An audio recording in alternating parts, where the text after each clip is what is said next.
రేవంత్కు NGT shock, Kodangal project నిలిపివేయాలని ఆదేశం, environment clearance వచ్చే వరకు ఎలాంటి పనులు చేపట్టవద్దని సూచన.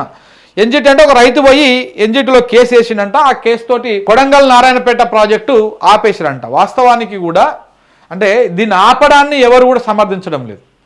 కొడంగల్ కానీ, మక్తల్ కానీ, నారాయణపేట కానీ ఈ 3 నియోజకవర్గాల్లో ఉన్నటువంటి ప్రజలకు సాగునీరు, తాగునీరు రావాల్సింది, దాంట్లో ఎలాంటి అనుమానం లేదు.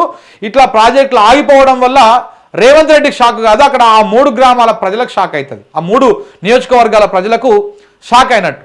ఆ 3 నియోజకవర్గాలకు నీళ్లు పోయేటువంటి ప్రాజెక్ట్ అది ఎక్కువనా తక్కువనా, అందులో తప్పులు అవుతున్నాయా ఒప్పులు అవుతున్నాయా, దాంట్లో 1500 కోట్ల ప్రాజెక్టుని 3000-4000 కోట్లకు ఎట్లా పెంచారు, అందులో జరిగిన అవినీతి మీద చర్చ చేద్దాం, తప్పులేదు.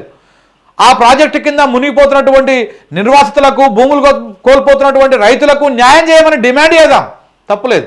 కానీ ప్రాజెక్ట్ ఆగిపోవడం అనేది నోటికాడు బుక్కను గుంజుకున్నట్టే. పేదోడు భూమికి నీళ్ళు వచ్చేటువంటి నీళ్ళని మనం ఆపినట్టే.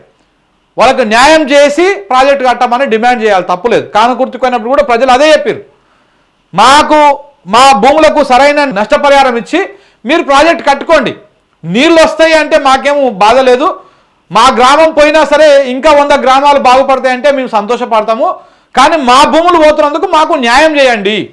మీరు 15 లక్షలు ఇస్తాం, 10 లక్షలు ఇస్తామంటే ఆ 10 లక్షలు పెట్టి బయట పోయి కొన్నా కానీ రాళ్ళు రప్పలు కూడా వచ్చేటువంటి అవకాశం లేదు ఎకరం భూమి. సో కాబట్టి మాకు న్యాయం చేయండి, లేకపోతే మాకు ఇక్కడ 10 ఎకరాలు పోతే బయట 5 ఎకరాలు ఎంతో కొంత మాకు చూపించండి అనేటువంటి డిమాండ్ చేస్తూ ఉన్నారు ప్రజలు అక్కడ. కానీ ఇలా రేవంత్ రెడ్డికి షాక్ అనేటువంటి విషయం కాదు. ఇక్కడ ఏంటంటే ఆ 3 నియోజకవర్గాల ప్రజలకు ఇబ్బంది. ఎన్జీటీలో కేసు వేస్తే ప్రభుత్వం అంటే దాని మీద రియాక్ట్ కావాలి, దాని మీద కౌంటర్ ఇచ్చి క్లియరెన్స్ తెచ్చుకోవాల్సినటువంటి అవసరం ఉన్నది. ఆడ 3 నియోజకవర్గాల ప్రజలకు నీళ్ళు వచ్చేటువంటి ప్రాజెక్ట్ కాబట్టి అక్కడ ఎవరైతే ఇబ్బందులు పడుతున్నారో వాళ్ళకు న్యాయం చేసి వాళ్ళకు నీళ్ళు ఇవ్వాలని చెప్పేసి మనం కూడా అడుగుతా ఉన్నాం.